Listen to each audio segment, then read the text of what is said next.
Everyone अस्सलाम वालेकुम। कैसे हैं आप सब? आई होप कि आप सब ठीक होंगे। आप सबकी दुआ की वजह से अल्हम्दुलिल्लाह हम सब ठीक हैं। तो अगर आप भी प्रेग्नेंट हैं और आपको भी बहुत सारी टेंशन हो रही है कि मेरी रिपोर्ट्स में क्या आया है क्या नहीं आया है, आपको रिपोर्ट्स में क्या लिखा होता है वो पढ़ना नहीं आता है, तो आज मैं आपके लिए वीडियो लेकर आई हूँ कि रिपोर्ट्स में लिखा क्या होता है और उसके मेडिकल लैंग्वेज या साइंटिफिक तो नहीं बोलेंगे, मेडिकल लैंग्वेज क्या होती है मैं उसमें जितना मुझे आता है मैं आपको बताती हूँ। क्योंकि हर माँ को क्यूरियोसिटी रहती है कि कहीं मेरी रिपोर्ट्स में कुछ ना आ गया हो। माँ को अपनी हेल्थ से ज़्यादा बच्चे की हेल्थ की चिंता रहती। जैसी न्यू मदर होती है या फिर जितनी सेकेंड मदर हो या दूसरी बार प्रेग्नेंट हो रहे हो, तीसरी बार प्रेग्नेंट हो रहे हो, हर बार में हर माँ को टेंशन होती है क्या मेरे रिपोर्ट्स में क्या आया होगा, मेरा बच्चा हेल्दी है या नहीं, बेबी का वेट क्या है। और जो भी है मतलब सबको टेंशन होती है। और अगर जो लोग मेडिकल फील्ड से होते हैं उन लोग को समझ में आ जाता है, लेकिन जो मेडिकल फील्ड से नहीं होते तो उन लोग को टेंशन होती है। उनको डॉक्टर्स के पास ही जाना पड़ता है रिपोर्ट्स लेकर।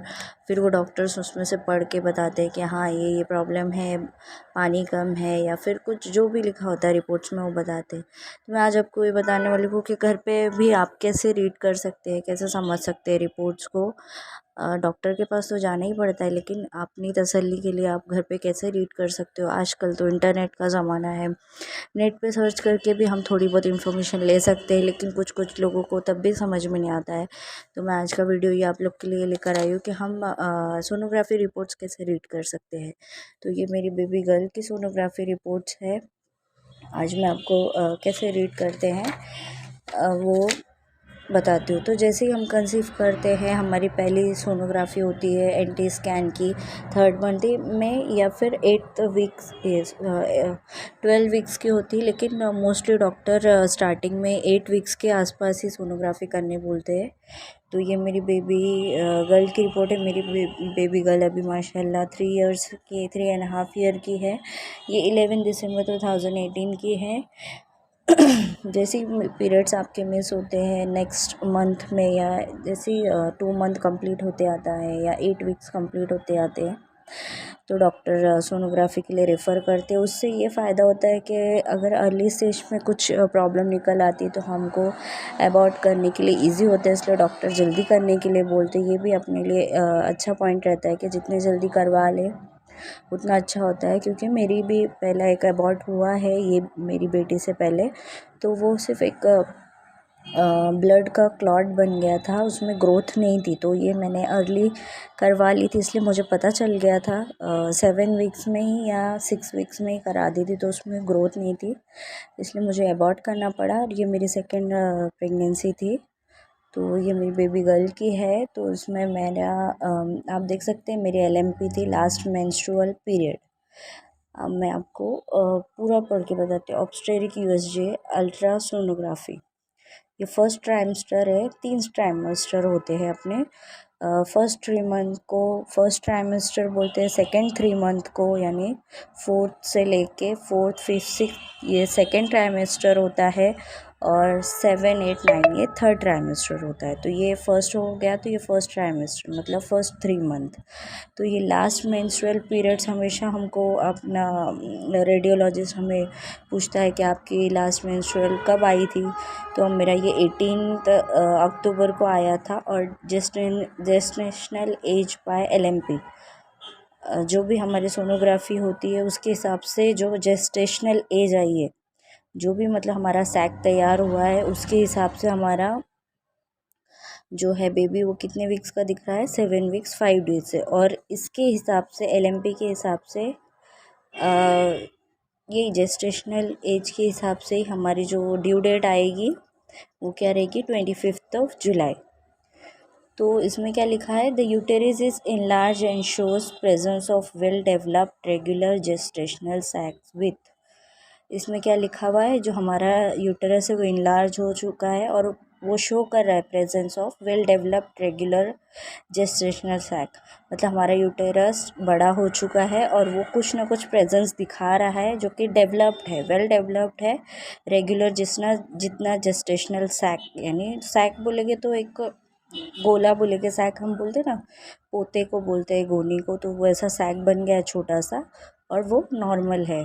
तो उसमें सिंगल वायबल फिटस दिख रहा है। सिंगल मीन्स अभी यहाँ पे किसी को ट्विंस होते हैं, किसी को ट्रिपलेट्स होते हैं, किसी को क्वाड्रप्लेट्स यानी क्वाड्रा बेबीज़ होते हैं। तो इसलिए यहाँ पे जिसके जितने बेबीज़ दिखे या जितने साइज दिखते हैं वो हिसाब से लिखा होता है। तो यहाँ पे सिंगल वायबल फिटस है जिसकी मेजरमेंट दी हुई है 14.4 mm है, जो कि 7 वीक्स 5 डेज़। 14.4 आप समझ सकते कितना छोटा होगा। और योग सैक हमारा दिख रहा है। नो ऑब्वियस सब क्रॉनिक हेमाटोमा सीन। कोई भी ऑब्वियस हेमाटोमा मीन्स एक गोला हो जाता है ब्लड का, वो नहीं दिख रहा है। वो भी हमारे लिए एक प्रॉब्लम क्रिएट करता है। किसी किसी को हेमाटोमा दिखकर आ जाता है, वो क्लॉटिंग आ जाती है थैली में, वो भी किसी किसी को रहता है। तो वो भी लिखना पड़ता है डॉक्टर लोगों को या कार्डियोलॉजिस्ट को, सॉरी रेडियोलॉजिस्ट को। तो वो हमेशा मेंशन करते हैं। और जो भी है हमारा बेबी, उसका फिटल हार्ट रेट यहाँ पर मेंशन किया होता है, जो कि है 156 पर मिनट। और जो हमारा OS है is in a close state at this stage, no adnexal mass is seen. और हमारा जो OS यानी जो थैली का मुंह है वो क्लोज्ड है ये स्टेज पे। और दूसरा अदर मास यानी कोई भी मास और भी सीन नहीं है, दिख रहा नहीं है।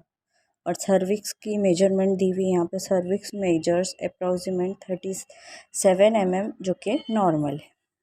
और जेस्टेशनल एज के हिसाब से हमारी ड्यू डेट क्या आ रही है, 25 जुलाई। प्लस माइनस हो सकता है 10 डेज़, या तो ऊपर हो सकती है या 10 डेज़ नीचे हो सकते हैं। तो मेरी बेटी हो चुकी है, तो मेरी डेट 25 जुलाई की थी और मेरी बेबी 17 जुलाई को डिलीवर्ड हो गई। तो इसमें ही प्लस माइनस 10 डेज़ या तो ऊपर चले जाते हैं या नीचे आ जाते हैं। और लास्ट में हमारा ओपिनियन आ जाता है। ओपिनियन क्या देते हैं डॉक्टर लोग नेक्स्ट सोनोग्राफी के लिए, कि पूरे इसका निचोड़ देते हैं, यानी पूरे इसका उनकी तरफ से ओपिनियन सजेस्ट करते हैं कि सिंगल वायबल फिटल्स ऑफ।